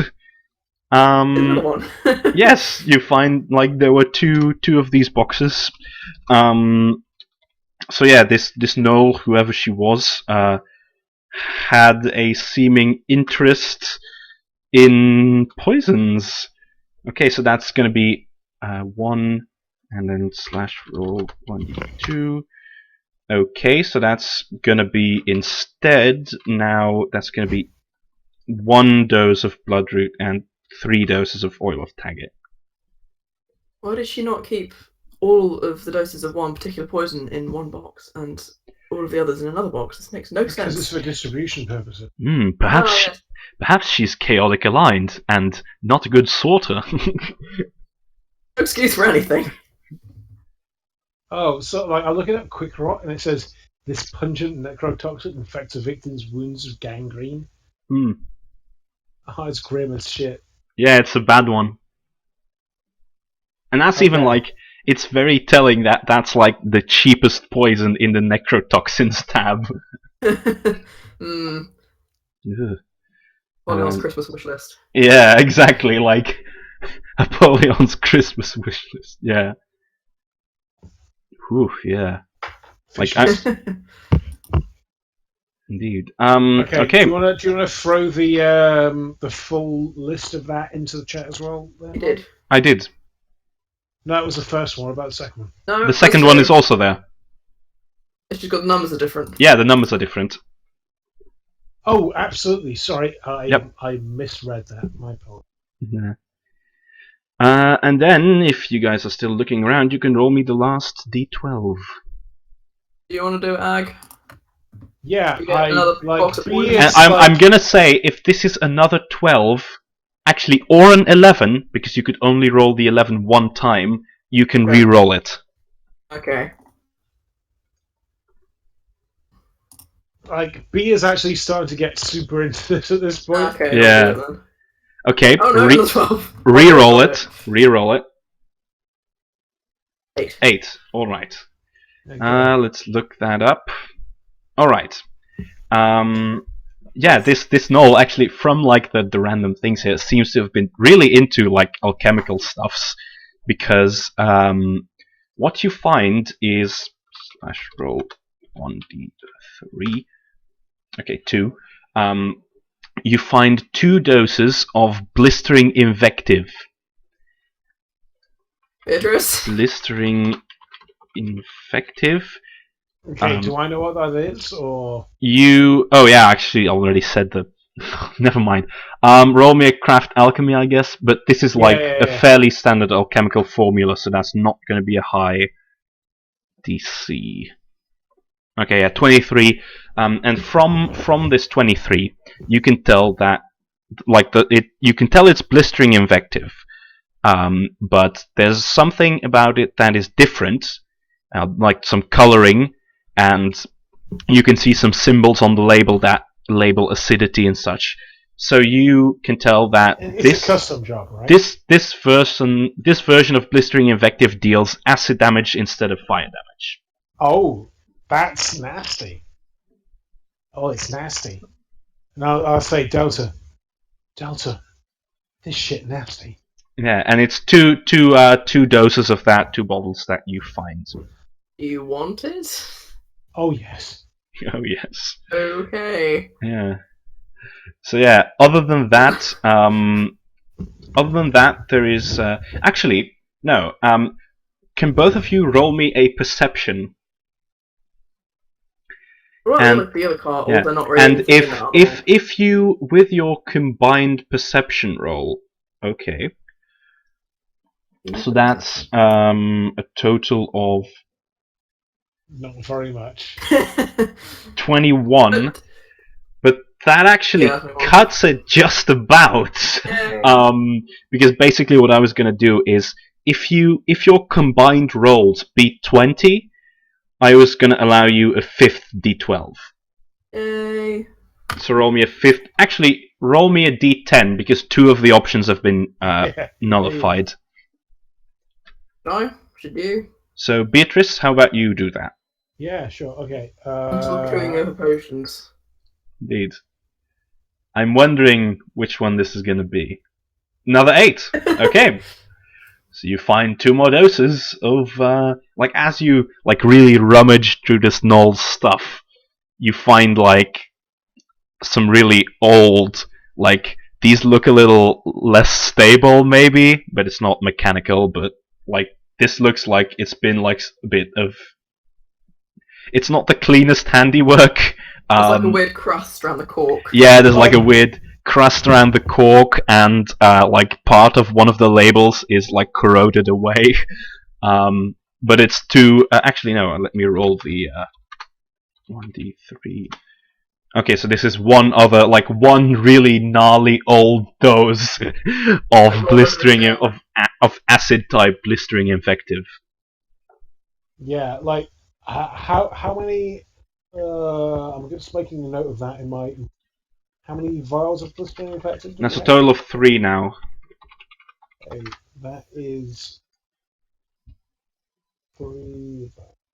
Delta's a bit annoyed that Deep B's got all this cool stuff and all she's got is a screaming sword. No, it's okay. No, the thing you need to understand, Delta, this is not cool at all. This will blister the skin off your hand. This is not even slightly cool, except for the fact that it's really cool. Nice. Yes. Delta's mostly not because she can't even in good conscience try and sell this. Okay. She's trying to get money from it. Okay, okay. So Delta, actually no, sorry, not Delta, Beatrice, because I'm looking at the workings of blistering invective, and if they fail if you fail a reflex save, you catch on fire. Instead of that, because it's an acid type, for these ones, if you fail the reflex save, you are sickened. Okay, so that's 3 times. What did you call this? Blistering invective. You can look it up on the wiki. I'll link you the page. Just a second. So it's blistering infective. Yeah. But acid. Here it is. Yeah, but it's acid sickened, type. Sickened and not on fire, and it's acid type damage. Okay, got that. Excellent. Okay. That is all that you find of note. Because this seems to have been this whole place smells like it smells like what's the name again? Ammonia. The whole cart sort of smells of that really typical pungent smell of ammonia. Yeah. An unsettling amount. Yeah, it smells like ammonia. It really stinks. It's like a combined smell of sort of rotting meat and foods combined with the smell of ammonia and various other things. So yeah, this is a nasty place. There's also the other stuff that's there is not really anything of value. The best you find is some really crudely crafted idols, dirty plates and stuff like that. You probably don't want to know what they're dirtied with. Yeah, I'm good leaving that here. But yeah, nothing else there is really. There's some drapes, which you could take and sell, but they don't look like. They're so tattered at this point that they probably aren't worth an immense amount unless you find a really fanatic curator or something. Yeah, no, can't be bothered with that. Too many things to do. Important Tide Night Pathfinder Society things. Indeed. Okay, that's it for the loot. If you want to follow up on that with anything regarding the sword and the head, talking to Roku or PATHCO, you can do that. Yeah. I think it'd be good to get. Well, I'll let Delta drive this. Sorry, I'm going to step away for a couple of minutes. But Delta, do you think you've got a follow-up for this? Yes. Okay, cool. Right, I will let you handle that. I'm just going to step away and do a thing.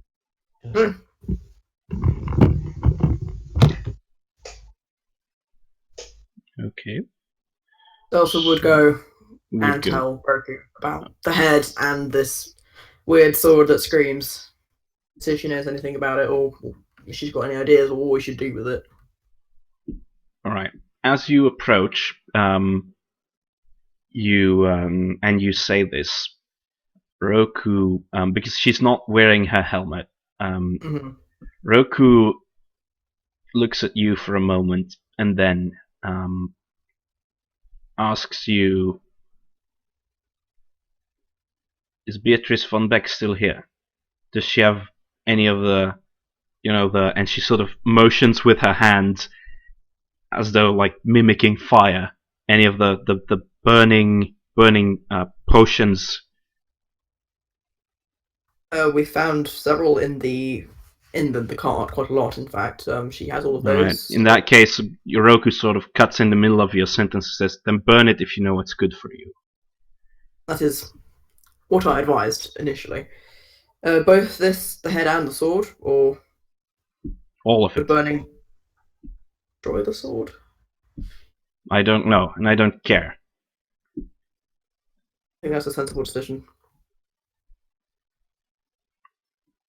Which she would pass on to B, but Ag's not here, so we can't. Indeed. We'll sort of. I'm not sure how long Agthio was planning to be away, but we'll see if he comes back in like a minute or 5. If not, we will assume that you have some sort of flammable material. Yeah. Could you also could you roll me a sense motive? Sure. I'd say I'm good at this, but I actually realised Delta's got a -1 on her Wiz mod. She's got the same Wiz as Dave. Oh, 11. Honestly, it's good enough that you can tell that Roku doesn't seem her usual self. Well, yeah, that kind of makes sense. Yeah. Delta doesn't know how to deal with it. Hello, Akio? Hello, yes, I'm back right now. Yeah, so basically what happened is that Beatrice addressed Roku about the card and the head and the screaming sword. Oh yeah, sorry. Wrong gal. Yeah, sorry. I get really confused because it's like B Delta Myra. There's all they're all doubling up on this. Yeah.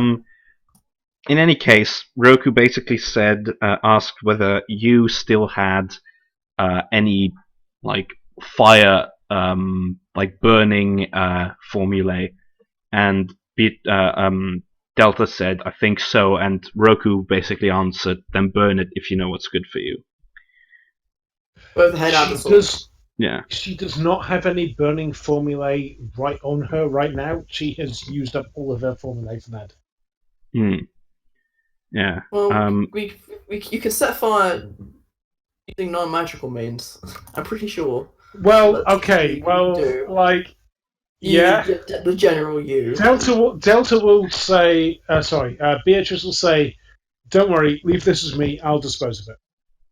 Yeah. Could you actually also, if you're also talking to Roku a little, could you also roll me a sense motive, please? Can I sense motive B? You can sense motive B, and yours. That's an incredibly smart move. Thank you there. 12. Pretty mediocre sense motive. I think you want someone bluff for that as well. Sorry. Well, like, Delta is rolling a sense motive on, so you'll want me to roll a sense motive against that. No, I want B to roll a sense motive on Roku. And a bluff against me. Indeed. Okay. Not good. Roku totally knows what she's dealing with. She seems very reasonable and very sound in her judgment at this point to you, Beatrice. Yeah. Definitely do as she says. Well, like, so here's the thing, right? So, B wasn't intending on burning you. I'm sure you picked up on it.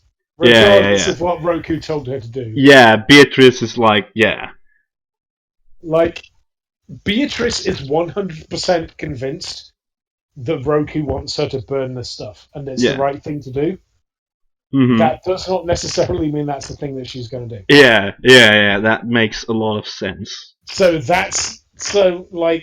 she feels that, like, she's betraying Roku slightly, but she isn't going to burn the stuff.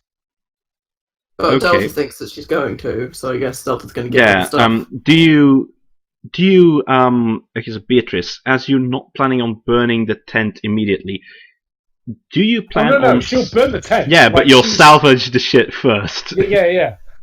Okay, could you roll me a stealth to salvage anything? Oh, no, roll me a sleight of hand. No, sleight of hand is a great call. Yeah, sleight of hand. That's pretty That's good. not bad. I will now roll a perception for Roku, which she's also not bad at, but let me just look up her... Like, also I want to say at this point, like, Beatrice is a bad person. Like, she's not good. Is she neutral? Chaotic... Beatrice is Beatrice. I think...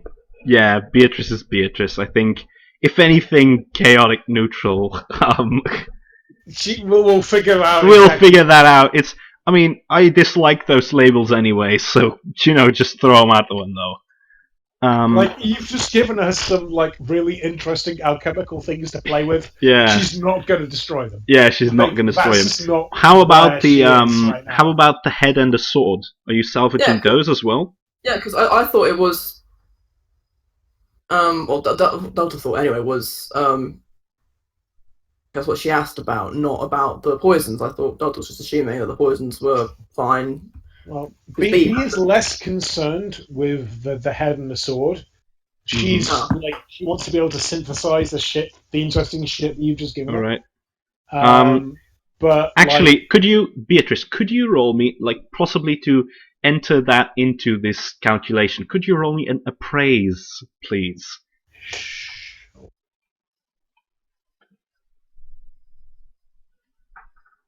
Pretty good. It's pretty good. That sword case, that sword looks valuable as shit. Like, that's like a proper museum piece. Like with an appraise like that, you can tell that's masterwork for sure.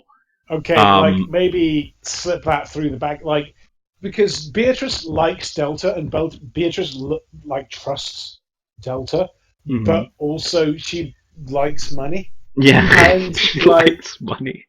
It's good. It's great. Like, she's skewing this as like a superstition thing. Like, it's not that she's going against Delta. It's just that she is. Perhaps the way that she thinks of this is that she sees more options than Delta does. And Delta wouldn't sell it. Delta thinks it's too evil. She wouldn't want to kick exactly. Else. So what Beatrice wants is a more full top-down view on what's happening. And if she has to be slightly subterfugal to get to that point, well, that's fine, because, she's getting to a point where she has the most information to make the best call. All right, indeed. So she's not trying to fuck over her friends. She's just like, I want to make the right call.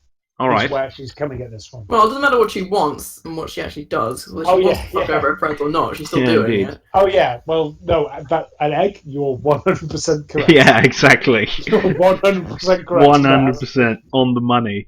But yeah, like, Roku is way too busy sulking and looking like a broody anime protagonist to notice you like shoving that sword case into your backpack. And like also it's a very full backpack. It's a very full backpack. Like it's already full. I assume it's also a very volatile backpack. Oh yeah, like, people don't touch that because it might explode. Yeah. But indeed, so what are you doing about the head? You can roll me another appraise on that if you want. I think that would be sensible, at least to get an idea of what's going on. Okay. As for the head, probably, this is the kind of thing that you can probably sell on not the black market per se, but that you can sell unofficially to collectors and stuff for a fair share. So what was Delta's opinion on this head? Well, Delta wanted to get burnt, and she asked Roku. Roku said burn it as well, so she's like, burning it seems like a sensible decision. Yeah, Roku is basically just burn everything that's here. Okay, I've got to be honest. I think for this one, because B isn't just I'm just out of this for myself. No. Yeah.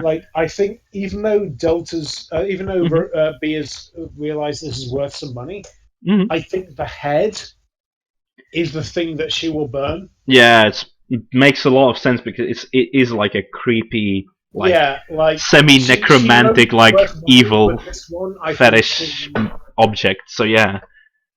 Yeah, even no, I was just having you roll that appraise to take everything into account. Because B's not just a one note. I'm going to take every money. Everything. Yeah, no, exactly. You're not probably on.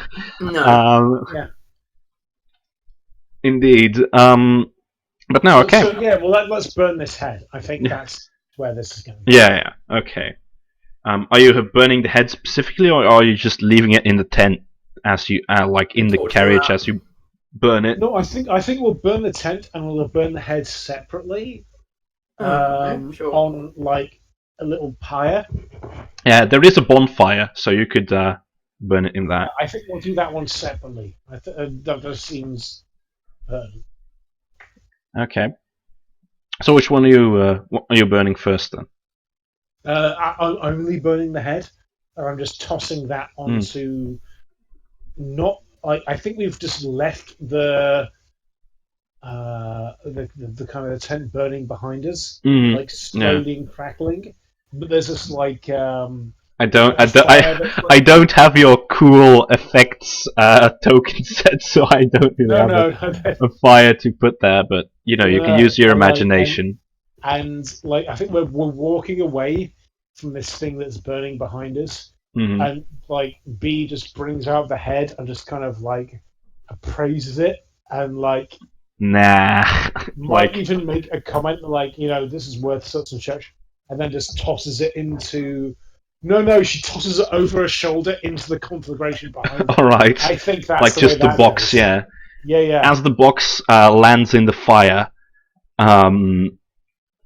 you hear sort of a crackle almost, and a short-lived, ape-like scream as the head lands in the fire, and it doesn't explode. It seems to sort of, the box and the head seem to sort of crumble forcefully. As it makes this monkey-like screech. And Roku at this point, I think, is sort of staring into the fire with eyes that are only bad news. Yeah, and also because this has just happened, B can walk away with all the other shit really unsuspiciously. Yeah, indeed, exactly. Because you rolled well on that sleight of hand. Yeah, indeed. Okay, then that concludes our business here, I believe. I think it does. Yes, right on time as well. Yeah, no, that was good. Also, Mon, do you want to Yes. touch upon the things that people didn't notice on the Beatrice mini RP? Oh, I don't know. Maybe that's funny to sort of leave that in the dark for a moment. Okay. We'll leave everyone to figure that out as they go. The way that okay. Yeah, because we did have Myra sort of vaguely spotting you with a a towel turban on your head, basically. Yeah. But yeah, I think we'll leave that for what it is. Okay. Well, yeah, Indeed. we're coming to the end of the 2 hours, and thank you everyone for kind of like sticking with us through this kind of behind the curtains, semi RP, semi like DM tips. Yeah. I mean, does anyone else have any other questions about what was going on, or? I have one question about the RP that we did, Mon. Yes. With when the down part, she gave Delta a look. Yes. Figure out what the look was. I think you rolled a really low sense motive on that. Yeah. So you can't really tell what she means by it. I was asking as a player, but if you want to keep it secret, I understand. No, I'm going to keep that secret because you don't know. Okay, fair enough. Maybe we'll see her again. Seagate. Maybe you will. They are going to Seagate after all. Yeah, it's my hometown. Yeah, and this might be like, I'm not sure if you caught any of that because I don't think you were there for that RP. Go on. But basically, Delta and Myra, as they were at the funeral of Bertold, they met Bertold's old former teacher. Oh yes, I read through it. Yeah, and you probably might have seen the art as well, or not. And then I can show you. I'm not sure what the case is here.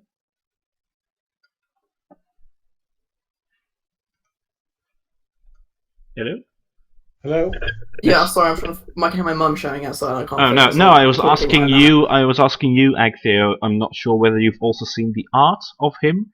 I saw he's very kind of like elder, like long-faced gentleman vampire. Yeah, vampire hunter kind of man, with the sketch of the Brigadier as well. Yes, I saw that one. Yeah. That was kind of informing my.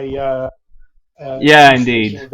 And yeah, it's the Brigadier is very much typecast. So yeah, probably what you can tell by his appearance is very much true.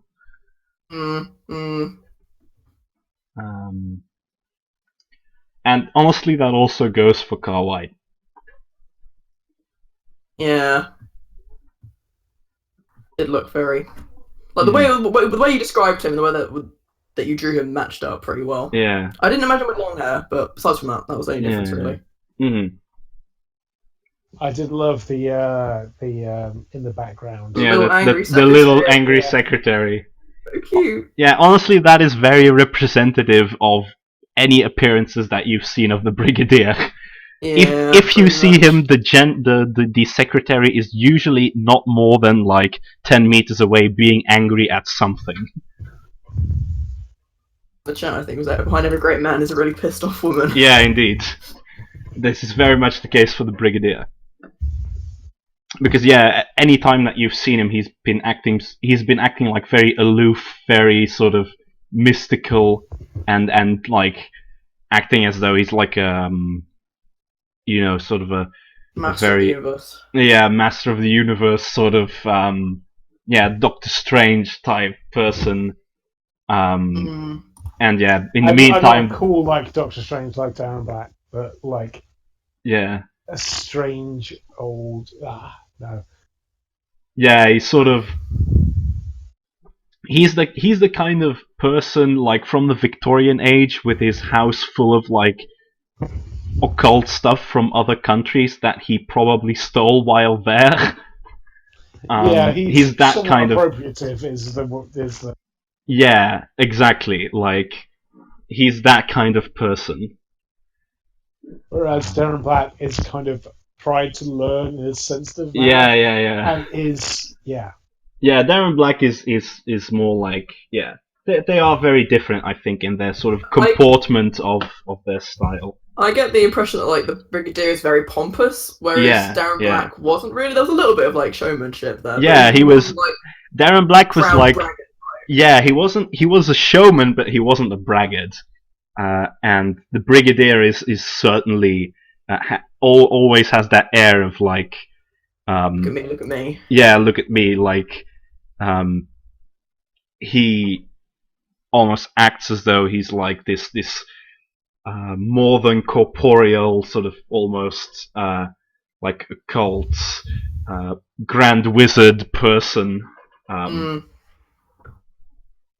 Like the kind of I cannot be bothered with your earthly qualms first kind of person. Yeah, qualms. Yeah, I know the type. And in the meantime, the secretary is just like raging away at paperwork. Yes. Which the brigadier ought to be doing. Yeah. Oh no, I think this is. Yeah, this is Oh, you cutting away there a little. Okay, sorry, my apologies. I was saying that I think this has been a pretty good session. Yeah. Yeah. There are a lot of leads currently floating around. Many of them relating to Beatrice. Many of them so relating. We're going to be B team for the next 4 weeks, probably. Yes, I believe. Because as Jack cannot manage Saturdays, I'm afraid that I cannot manage Sundays. Yeah, it's just the way the cookie crumbles. This would be a great time for a multi-parter, but I am not capable of that right now anyway. Too much to do. But I could do a little one anyway. We'll see. We can always just do like a sort of... I very much enjoyed your egg, so... Yeah, indeed. Maybe it's not the next one, but maybe if you were weeks 2 and 3 out of 4, that would be super cool. Yeah, indeed. I'll do my best. Like I said, I've got a couple of ideas which I've stolen from other places, because why not? I didn't have any ideas of my own. Actually, one more question about this one. Did you talk to PATHCO about any of these things? Yes, we did. We said we were going to pass the information on to PATHCO. Oh, all right. Yeah, a little bit. Okay, because that's actually a little important. As you what do you say to PATHCO as you are asking this about this stuff? Well, I feel like the decision to like burn the stuff, like Delta would have mentioned it. Yeah. Well, she wouldn't have asked to do it. She would have said that she was going to do it to PATHCO. Saying, all right, these are a lot of facts. Roku has advised this. I think she's right. We're going to destroy it. Make sure nothing else bad can happen. That kind of stuff. Yeah. It wasn't asking permission, but it was letting her know this is what was going to happen. Yeah. All right. Yeah, PATHCO is sort of she doesn't seem to mind much. She's got other things to worry about, I guess. She basically says, as long as I can write my report, it's fine.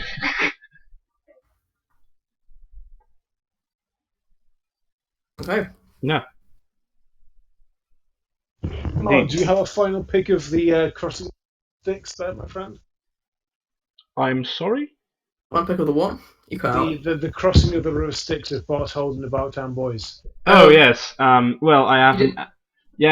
as I had to attend to a fair few things, I did only draw like...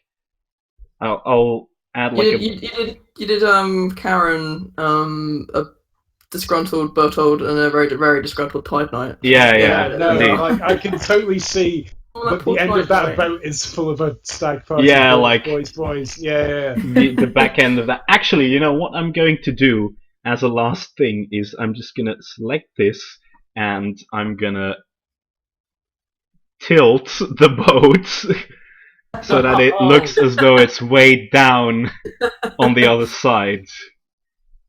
Pretty good. There we go. There we go. There. So that's okay. That's perfect. I hope they have a peaceful time in the afterlife, even if they didn't have a peaceful time getting there. Indeed. Okay. No, that was really great. Thank you, everyone. Yes, indeed. And I'm gonna end the stream now since that's still running. Actually.